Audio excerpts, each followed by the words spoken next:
कराची के हिजरत कॉलोनी में बच्चे की फायरिंग से 2 बच्चे जख्मी हो गए हैं। मजीद अपडेट लेते हैं डॉन न्यूज़ के नुमाइंदे बिलाल खान से। बिलाल खान, बताएगा ये क्या वाकया है, बच्चे के पास पिस्टल कहां से आया?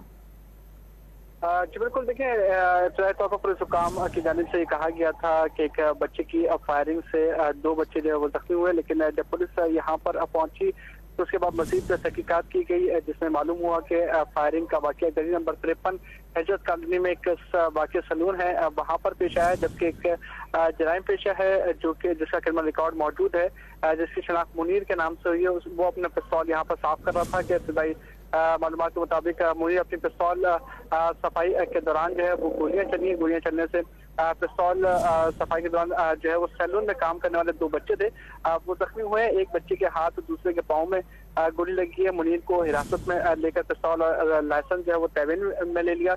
दोनों को तिब्बी इमदाद के लिए अस्पताल मुंतकिल कर दिया गया। इब्तदाई तौर पर फायरिंग में मुलव्विस अफराद ने जो है वो अस्पताल में भी गलत बयानी की कि बच्चे की जानिब से फायर किया गया और उसी बच्चे को जो है वो गोली लगी है, लेकिन पुलिस की जानिब से तहकीकात की गई और पुलिस ने जब तफ्तीश की इलाके में आके तो ये मालूम हुआ कि मुनीर जो है वो पिस्तौल साफ कर रहा था कि उसी दौरान जो है वो गोली चली है। जी बहुत शुक्रिया आपका तफसीलात देने के लिए मोहम्मद बिलाल।